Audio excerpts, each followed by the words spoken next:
But when you see Bulbasaur, he's very cute, but he's not as It's a cool. slacker's answer. It's Yeah, for slackers, it's people not that as don't want to cool as grind. Charmander and Squirtle.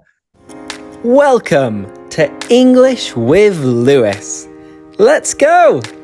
Hello, everybody. Welcome back once again to English with Lewis. And today I'm full of beans. I'm full of energy because I've just been having a little chat with today's guest, Dan. Hello. Hey up, mate. Are you all right? All right. I'm all right. Can't complain. It's a beautiful sunny day, not in Brussels, but it's not raining yet, so I'll take it. Yeah, every cloud's got a silver lining. It's not raining yet. That's a good start to a day. But yeah, thanks for having me, mate. I'm chuffed to be here. I don't even know where to start with this, with all of these expressions and stuff like that. So you said every cloud's got a silver lining, which is like from every bad situation, you can get something good. And you just said that you're chuffed. What does that mean?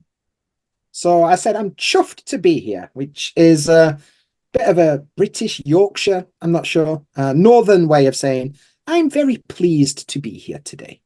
I'm chuffed to be here today. I'm Yeah, which I delighted. am. It's the truth. Exactly. Me too. Me too. The feeling is mutual. But Yeah. anyway, let's get into it. And first things first, tell everybody about you. Who are you? What do you do? And so on. So, if you're encountering me for the first time, my name is Dan. My full name is Daniel, but usually that's what my mum calls me when I did something wrong. So Daniel, Dan is no. fine. Daniel, go and clean your room or whatever. And unfortunately, I was a bad kid, so I heard it a lot. But nowadays, I go by Dan. I'm definitely not 40 years old this year, which is worrying. I've got the mental age as though I'm 18 still, so it's good. I live in Japan. I'm originally from Sheffield in the UK, but I moved to Japan about 9 years ago. Of course, I'm an English teacher by trade. But yeah, the main reason I came to Japan, of course, is to become a Pokemon master. That's why everyone comes here, right? Gotta So catch 'em all. exactly. Wish Pokemon. I had a hat. I could turn the other way around. That would have been cool. So yeah, nice to meet you all. Hope you're all having a lovely day. Perfect. Fantastic. Awesome. So you've been in Japan for 9 years. Let's get into that then. Why did you move to Japan apart from to become Ash Ketchum? So the true answer is quite boring, which is why I often tell people that I came here to become a Pokemon master. Back in England at the time, I was working in IT. I was doing like sat all day at a computer typing away. And I thought this is kind of boring. I want to go out in the world and meet some people, and I enjoyed teaching, so I went back to school and did a CELTA and started applying for jobs, and it just so happened that Japan was one of the places that got back to me first. Like, cool, Japan then, let's go to Japan. I didn't Wow. know much about the place before I came here. Sumo, sushi, Mount Fuji, that's about it. And yeah, it's great. It's really cool place, very different, but yeah, it's a good decision in hindsight. So it's pretty good. But the answer is quite boring, to be honest. I mean, let's just imagine that it was to become a Pokemon master. You had got all of the badges, 8 different gyms, completing the Pokedex, and then you're like, That's me. well, what's next? So after that, I thought, oh, I may as well go and teach English in some schools, after I've become a Pokemon That's the master. next logical step, of course. But given that we're speaking about Pokemon, I'm not going to lie. I absolutely love and loved Pokemon when I was growing up. In Mm, particular, like on the Nintendo, like Pokemon Yellow, Red, Blue, and then Silver and Gold. It's like maybe my guilty pleasure. this is Pokemon Yellow in Japanese that I picked up a few months ago. Oh wow. So I'm also a bit of a geek when it comes to these things. Um, yeah, I guess what's the word you would use? Nerd, geek, Yeah, sure anorak, thing. one of those words. I'm a nerd. I'm a geek. To be honest, it's weird because Pokemon's always been my thing, but then I wasn't Yeah, really me too. that bothered about like anime and other like Japanese kind of Mm, traditionally geeky things. It was just Pokemon, mm. something about it. Pokemon was a thing. It Yeah. was a thing, and I was imagining myself like around Kanto and stuff like that, with my Pikachu like walking with me and getting a chocolate tart and flying. And it's like, oh, Sounds awesome. times, So, good times. time for a quick question then. You can tell a lot about a person when they answer this question. Which starter did you choose? Oh, it's it's difficult because I really like all three of them, and then you think allow you to have all three Pokemon, and then you got to get Pikachu No. as well. Because the logical answer, if you go through all of the gyms, the most sensible starter to go for is Bulbasaur, because Yeah. then it gives you an advantage for the first couple of gyms, which was like rock and then water. And water. Yeah. But when you see Bulbasaur, he's very cute, but he's not as It's a cool. slacker's answer. It's Yeah, for slackers. it's People not that as don't want to cool as grind. Charmander and Squirtle. And to be honest, Squirtle's always been the least popular of my starters, just Mm. because I'm like, I mean, it's a turtle. Turtles are they're cool, yeah. But then it evolves. I was never that keen on Blastoise. So Ah, is that what it was? Yeah. I think the winner, I mean, it has to be Charmander. I mean, Ah. So the way I always think about it, Bulbasaur is for slackers, Charmander is for people that don't understand what's coming in the future, and Squirtle is the logical choice for anyone with a yeah, brain cell. And that's why I always choose really? Squirtle. It's some backwards thought process, but that's where we are. Anyway, good discussion. Yeah. Yeah, I mean, we Charmander's not a could bad shout. continue speaking about Pokemon for the whole like 45 minutes, Yeah, but you could call the YouTube video 45 minutes of native speakers speaking about Pokemon. Like you never know what would happen to the algorithm and where the channel would go from there. So let's not risk it. yeah. Good choice. Yeah. But anyway, so you did a CELTA, you moved to Japan and started working. What was it like picking up the language? Because I've spoken to people previously about learning Japanese, and it sounds so complicated. It's a nightmare. It honestly, like from English as your first language, it's one of the hardest languages to learn. It's so far removed. Mhm. And I did what most people do. While the visa was processing and stuff, like, oh, I'll learn some Japanese before I go. That makes sense. And, you do what anybody does. You get a textbook, you start learning, like, excuse me, where is the train station? And all these expressions that you think are going to help you in daily life. But the problem was, I got to Japan and I didn't live in Tokyo. I lived in like the Kansai area of Japan. And they've got a very different dialect and a very different pronunciation of things. And not only that, I was in the countryside, like not in a major city. Hmm. And I was like, oh, everything that I thought I knew, completely useless, couldn't communicate with anyone. So I had to kind of start again after I got here. And the way I learned Japanese, and I wouldn't recommend anybody doing what I did, but what I would do is I'd look in my textbooks for an expression, and then I would go to like a standing bar, like a pub, and I would say it to everyone just to see what their reaction Konnichiwa, was. What did they konnichiwa, say konnichiwa, back? konnichiwa. Yeah, I'd go around and just like ask the most random stuff to people because after a couple of beers, nobody cares anyway. So, and I would just see what people said back to me. And I'm like, okay, let's try and work out what that bit means. So now I got the question and the response. And then, okay, I can build on that. And I built like a conversational database Uh-huh. rather than any understanding of the language. I didn't really understand the grammar. I didn't really understand a lot of stuff, but I knew that if I said A, they're going to say B, and I could build conversation skills that way. It meant that I accidentally learned a really weird dialect rather than standard Japanese, and I didn't realize that was a Drunk thing. And Japanese. yeah, wow. Imagine like the equivalent of Yorkshire dialect, all that. Uh, So it was funny, but it was a weird way to go about it. But then I went and did all the language tests and all that kind of stuff. And nowadays, I guess I'd what you call functionally fluent. mhm. Like I can survive in daily life. There's not much that I cannot do, but I wouldn't be able to have like a deep discussion about economics, for example. But going to the dentist or whatever is cool. I can do that kind of stuff. So yeah, so certainly a journey. It sounds interesting, and it's another thing that it made me think of the fact that usually when people are learning a foreign language, they Hmm. say that we speak better when we're a little bit drunk, when we're a little bit tipsy. And I Yeah, think for this sure. is usually the case, but it's just because you're more confident. that you lose your That's it. inhibitions. You don't really worry about people judging you anymore. And then sometimes if you're speaking already because you're drinking, things kind of flow better. Whereas if Yeah. you're at home reading or playing on a video game or whatever, you go into your shell. And when Yeah. somebody like approaches you and asks you a question, like, who, what, Yeah. This is not time for talking. Like, leave me alone. So, exactly. do you agree with the fact that if you drink a little bit of alcohol, your language skills actually get better? I think it's more that you think your language skills get better. Uh-huh. I think that's the thing. I don't think it actually suddenly a beer and you're a master of the second conditional or something. I don't think that's how it works. But you think you're better. So therefore you're more likely to try new stuff and things like that.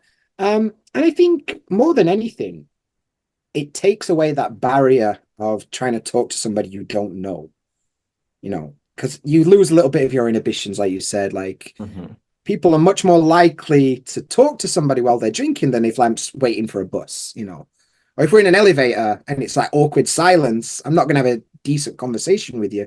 But if we're both down the pub and we're just having a beer and like maybe we'll have a bit of a chat.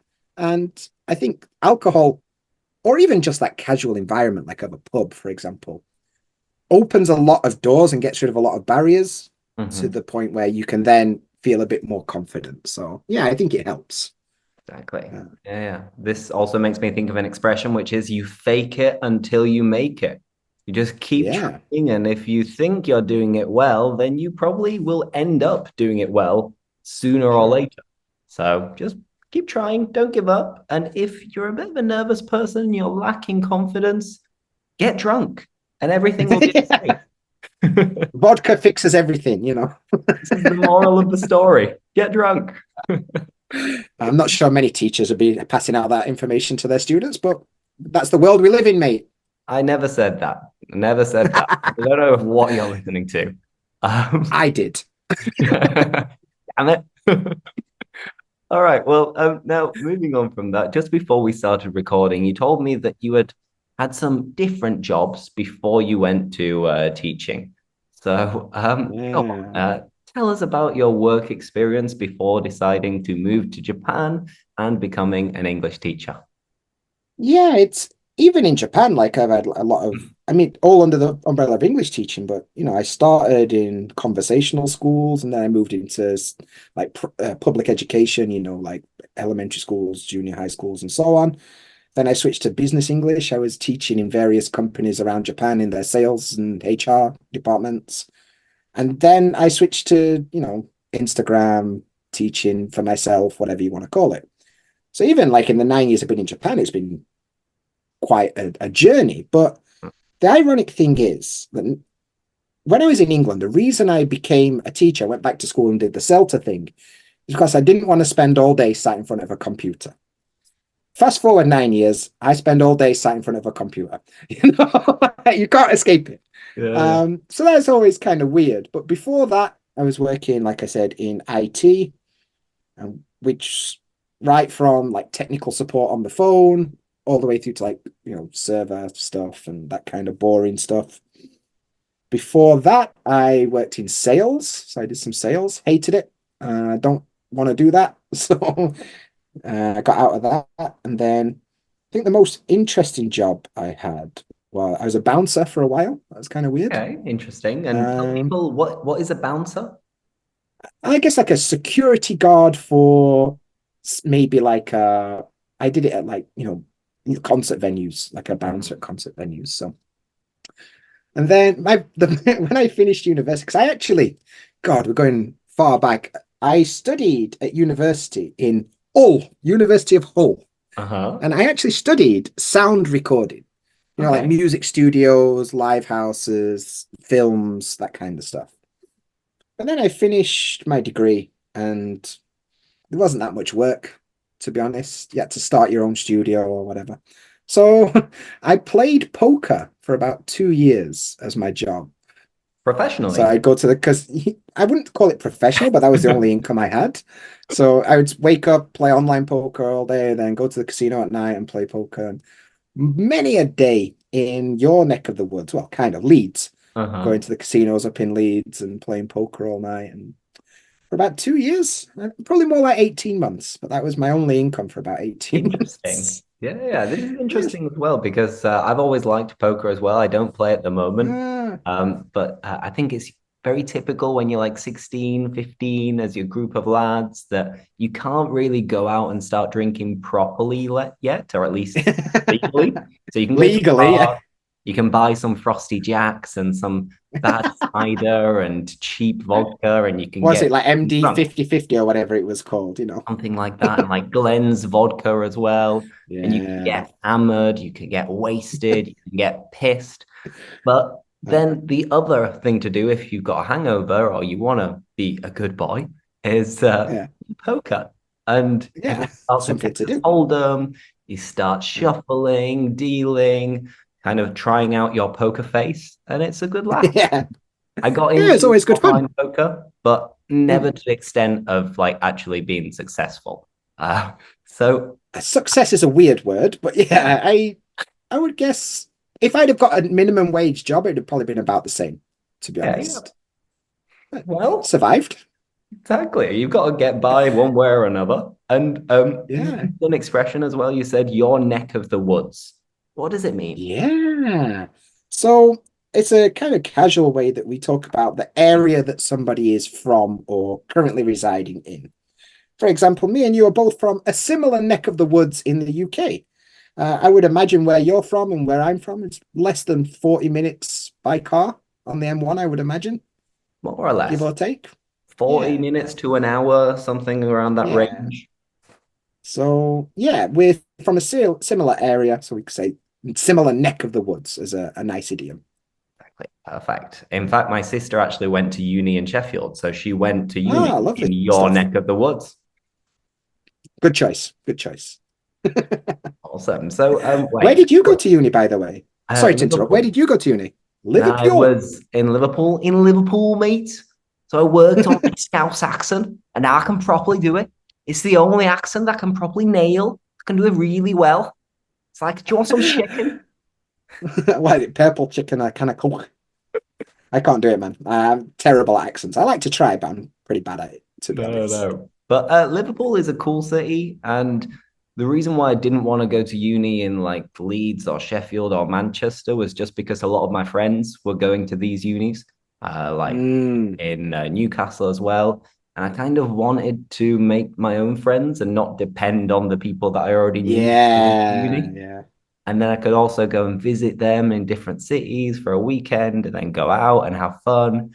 Yeah, So yeah, it was a good choice. yeah, good. Interesting. And what did you study, by the way? Did you study English or like what was the situation? Yeah, so actually when I was in sixth form, so when I was like 17, 18, I had to choose what I wanted to do at uni. And when you're doing that, I've forgotten that you make what is it, a cover UCAS, is it? letter? Yeah, but you write some kind of like letter to, Oh, what was the name yeah. of that letter? I can't remember. It, I know what you mean, though. It's like a personal statement or something you have to write.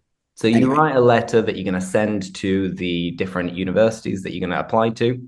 And I actually made two. One of them was for physiotherapy, because Right. I was at just before I went to university in sixth form, which is like college when you're 16, 17, 18.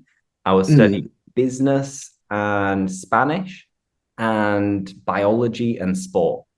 So Okay, the biology and sport link I can see. Okay. Yeah. exactly. I was thinking, wow, I can maybe like work for a football team and be the physiotherapist and go on the Sure. pitch and like all of this stuff. And I quickly realized that actually physiotherapists, usually they're just like massaging elderly people and helping them with like mobility.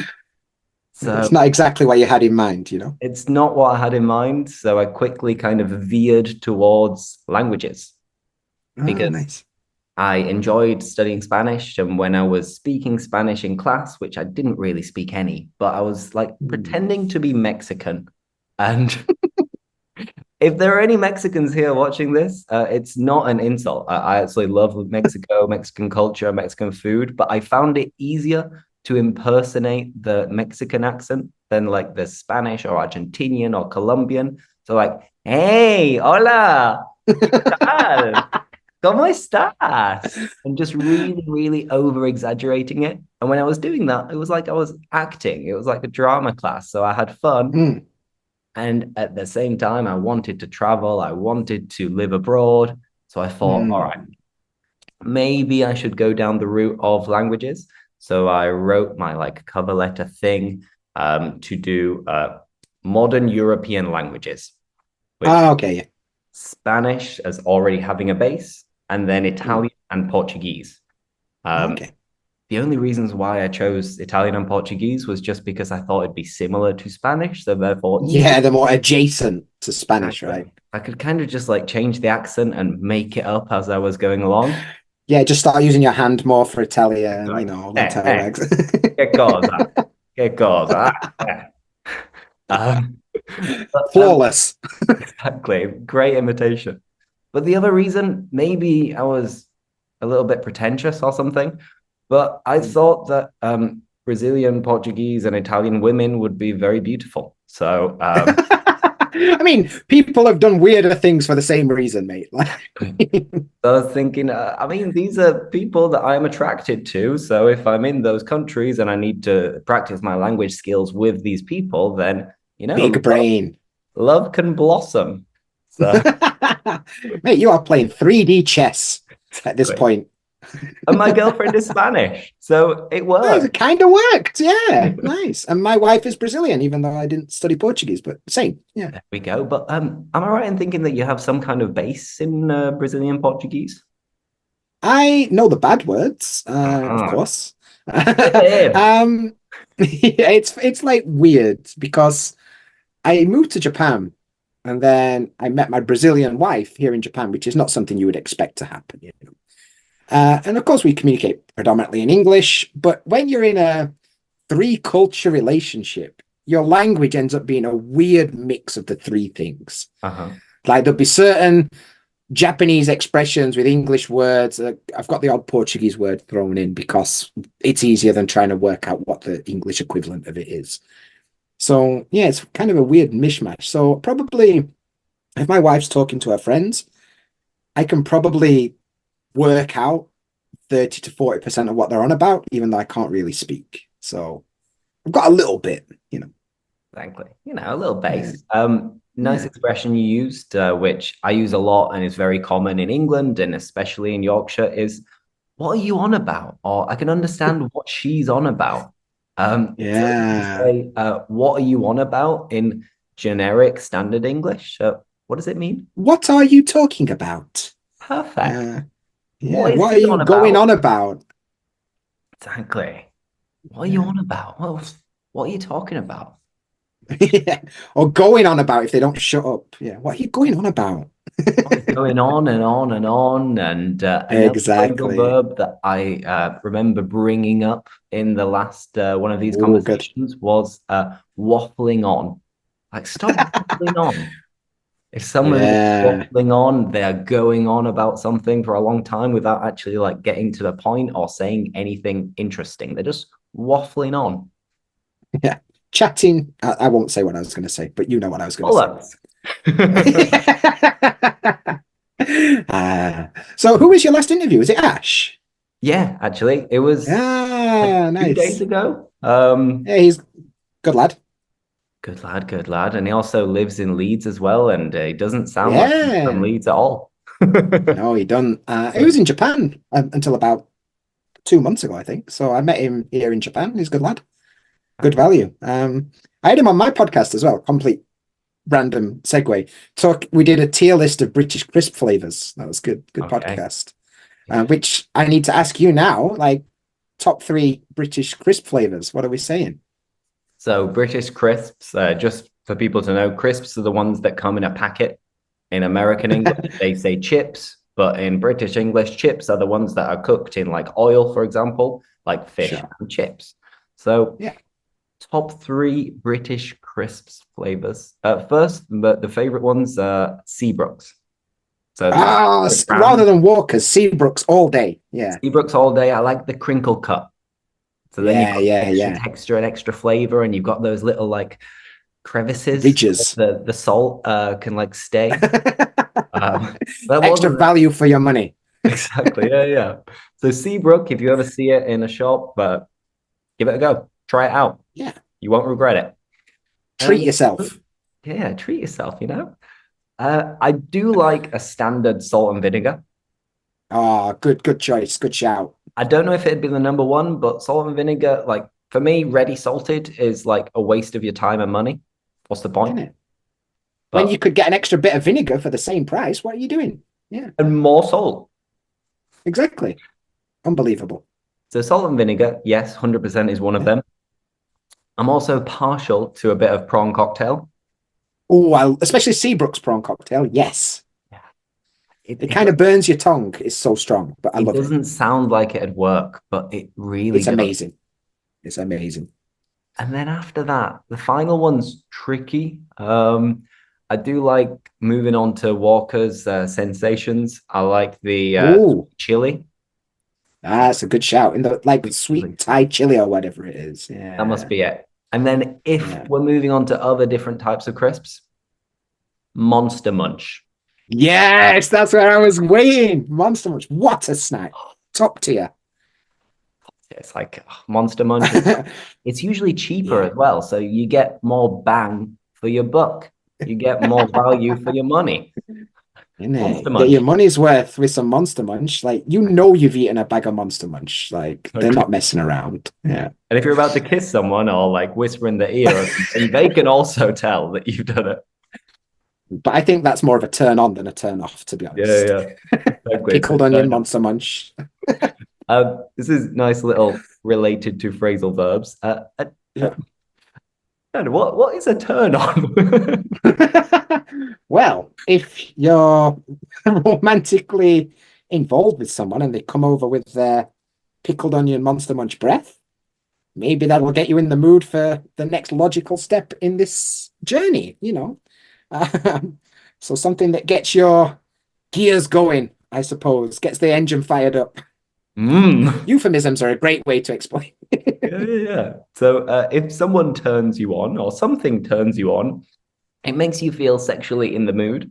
So a turn on is something that someone does that will make you feel that way. And a turn off is the opposite. So for example, Yeah.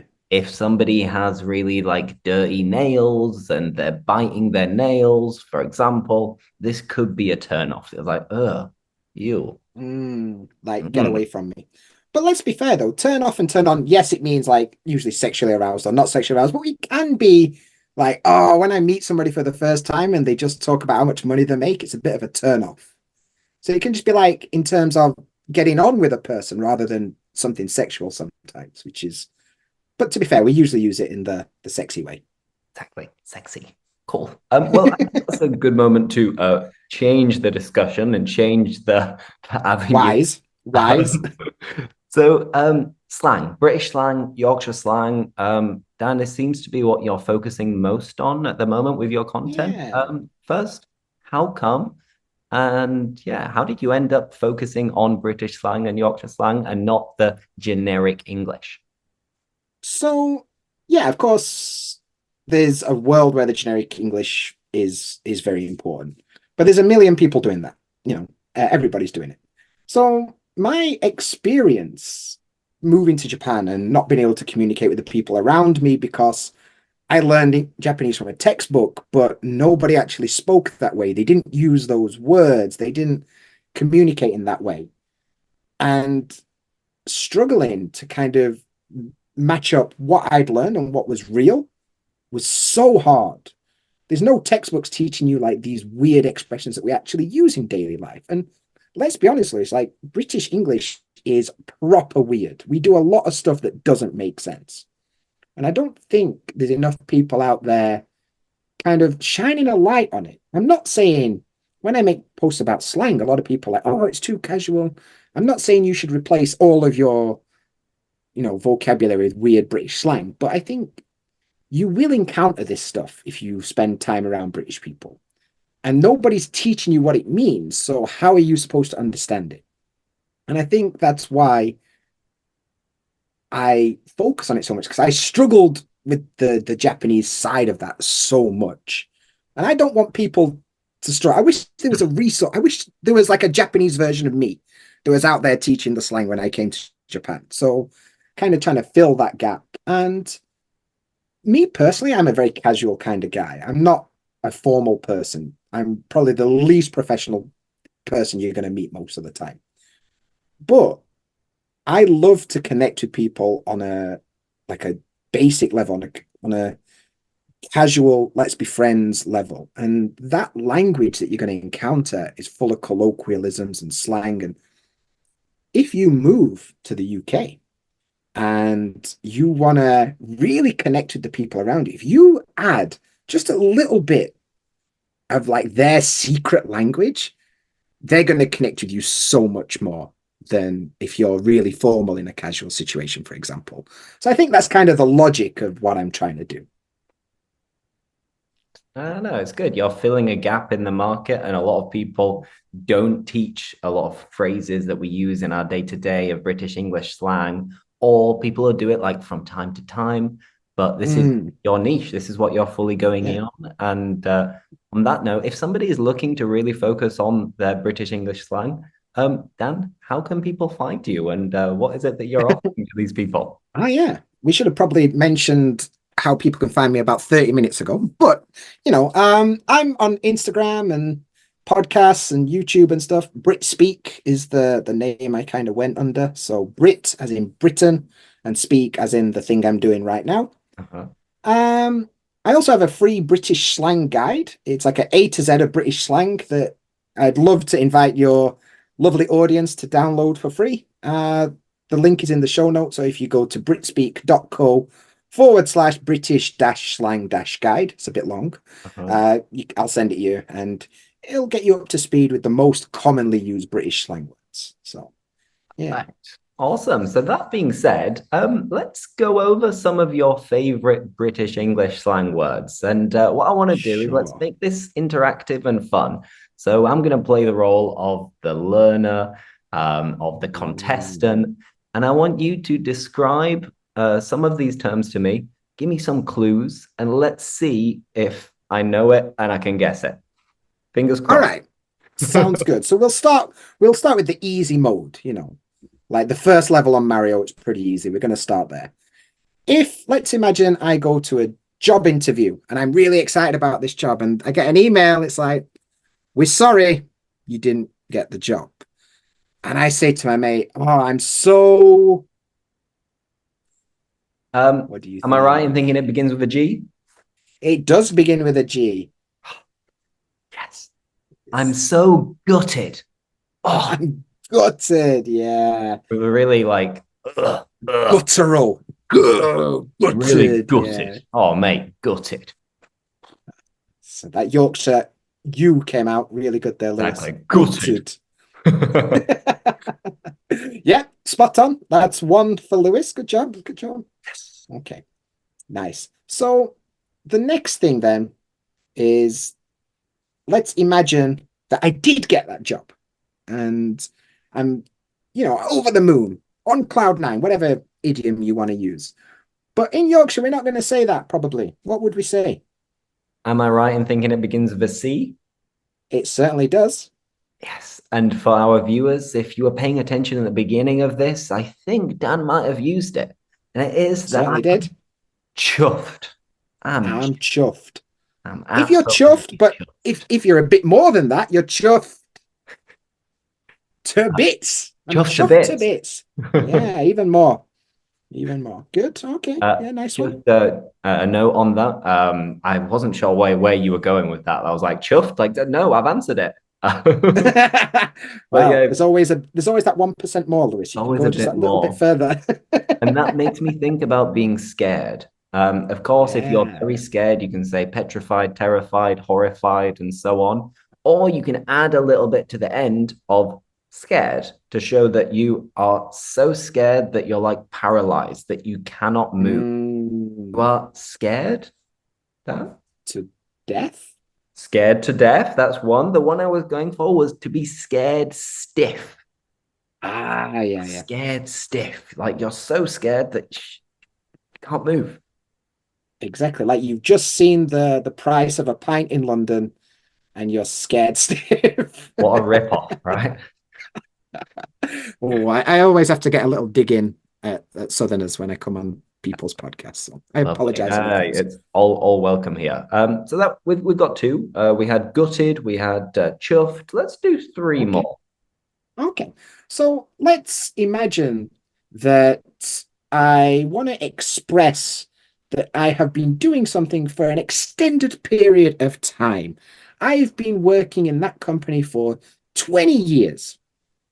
How could I express that in a weird way? I've been working there for.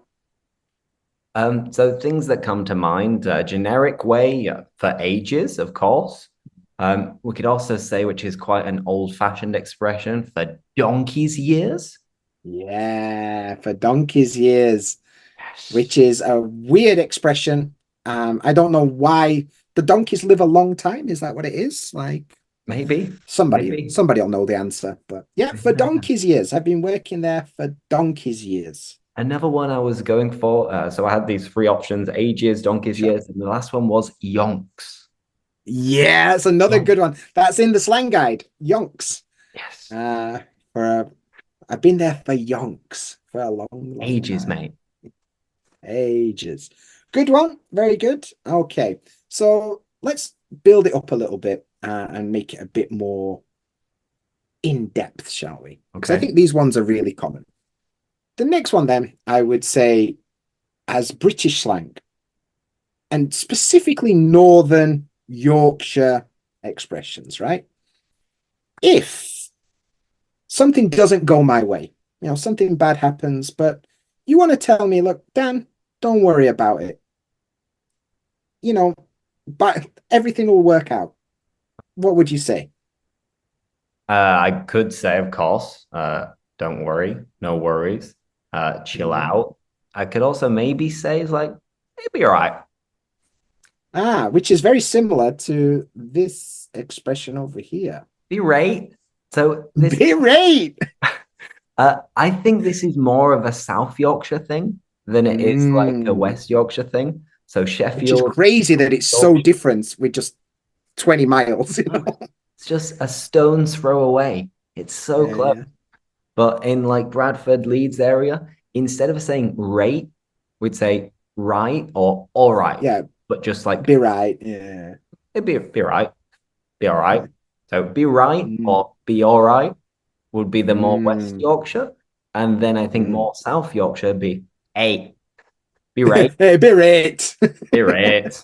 I And it's go. one of my favorite expressions because it's like no matter what life throws at you, if you just remember this thing you'll get through, just remember, be right.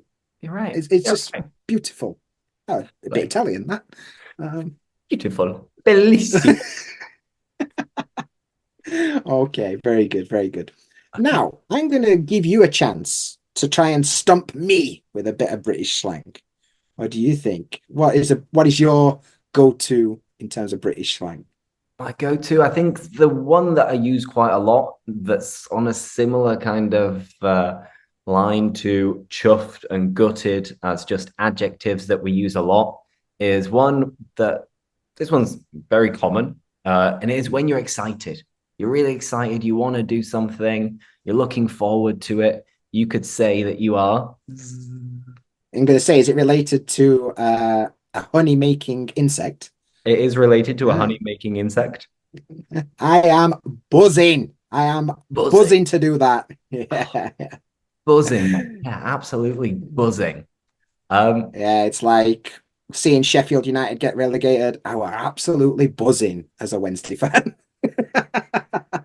I mean, if Leeds get promoted this weekend, I would be absolutely buzzing. Fingers crossed. Real world examples for the listener. Yeah. And Good then stuff. just a few things not exactly related to the adjectives or vocabulary. A common phrase that people use if they're trying to impersonate a Yorkshireman is, I am going to the pub. Well, you mean would gun you at say pub. Gun at pub. Gun at pub. I've swallowed a lot of those words. I am just disappears. Going to becomes gonna. The becomes a glottal stop. Gonna pub. Gonna pub. Gonna pub. Yeah. Gonna pub. Or if you're with mates, just be like, pub. Yeah, pub. The same thing happens. Pint. Yeah, exactly. Like, would you like to go to the pub and get a pint? Becomes pint. Exactly. That's some advanced English right there. Simple as. And then a final thing that I'd like to go over, which is kind of, I think it's Yorkshire slang, is if you see someone and you want to ask them, like, how are you? First, we can use our favorite word, which is right. You're right. All right. You're right. And another one, which is maybe more like countryside or more Yorkshire even, is now then. Nah then. Nah then. Right, now then. Nah then, you're right. Now then, you're all right. Yeah, good. Yeah, you. Which is very different to hello, how are you? I'm fine, thank you. And you? In Yorkshire becomes, nah then, you're right. Not bad. Pub. Just cut it. Let's go to the pub. Awesome. Sounds I good. think that is plenty for today's podcast, native conversation, chit chat. It was great. We had a blast. We had a ball. I am chuffed that you joined me, and I'm gutted that it's over. But I'm buzzing to actually record another one of these, a shorter version on your channel, which is what we're going to do now. We're going to be talking all about Yorkshire dialect and accents. So if you fancy it, come and join us. Woo!